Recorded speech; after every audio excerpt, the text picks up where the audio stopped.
The Subaru WRX has long been the car for drivers who want some turbocharged fun but still need a commuter that's reliable in all 4 seasons.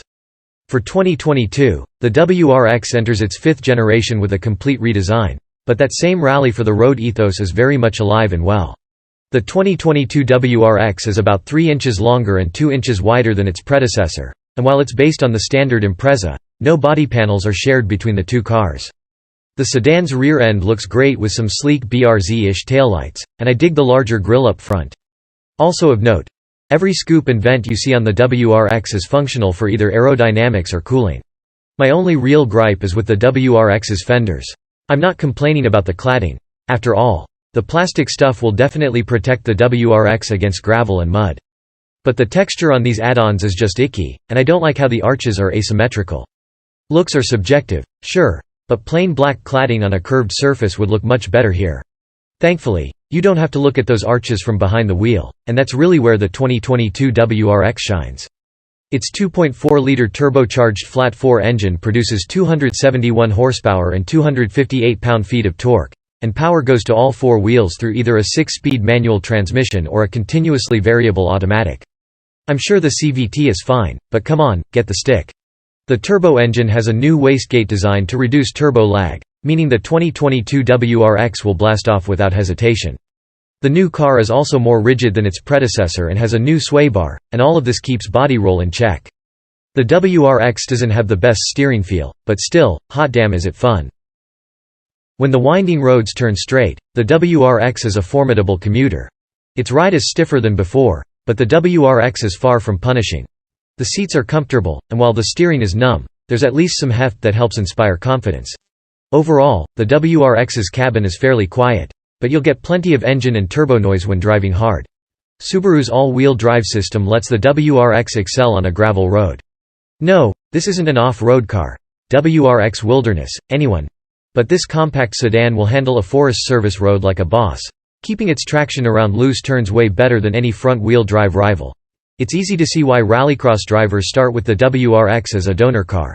Unfortunately, all-wheel drive takes its toll on fuel economy compared to front-wheel drive performance cars like the Honda Civic C, Hyundai Elantra N or Volkswagen Jetta GLI. I'm able to get close to the EPA's fuel economy ratings of 19 mpg city, 26 mpg highway and 22 mpg combined for the manual transmission WRX, averaging 23.6 mpg after a week of testing. Sure, the Civic C has less power, but it returns 31 mpg combined. If you do choose to go for the CVT, this unlocks a new WRX GT trim, which has adaptive dampers and an individual drive mode where you can adjust the steering and powertrain parameters. The GT also comes with Recaro seats, and shame you can't get any of this stuff on manual-equipped cars. You also can't get Subaru's EyeSight driver assistance suite, which includes lane centering tech, automatic emergency steering and adaptive cruise control, with the manual transmission. Other manual-equipped cars like the Civic C and Volkswagen Golf GTI get a full suite of technologies, so it's a bummer Subaru can't keep up. My tester does have blind spot monitoring, at least. The base WRX has 2 7-inch touchscreens running Subaru's Starlink infotainment system, but my limited tester gets a single, 11.6-inch, portrait-oriented display with split-screen capabilities. Apple CarPlay and Android Auto are standard across the board, as are physical controls for temperature and volume. With the larger display, I like being able to see my map and audio control all on one screen, but I wish there were hard buttons for the heated seats. I shouldn't have to tap twice to get my bun warmers going. Charging options are plentiful with 2 2.1 amp USB-A ports for both front and rear passengers. There are also 2 12-volt outlets in the WRX, as well as an aux port, which is kind of hilarious to see in this day and age. The 2022 Subaru WRX starts at $30,100 including $995 for destination. The CVT adds anywhere from $1,850 to $2,250 depending on trim, while the top GT goes for a whopping $42,890. The sweet spot here is the premium trim with the manual transmission for $32,600 including destination. Sure, I don't get blind spot monitoring or a sunroof, but those aren't deal breakers for someone like me.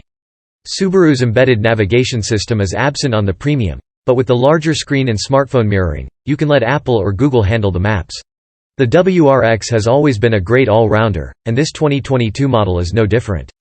It's playful and fun to drive, but not so raucous that it's difficult to live with on the daily. Plus, the added performance of all-wheel drive makes this a car you really can live with in all 4 seasons. Weird cladding aside, the WRX is as attractive as ever.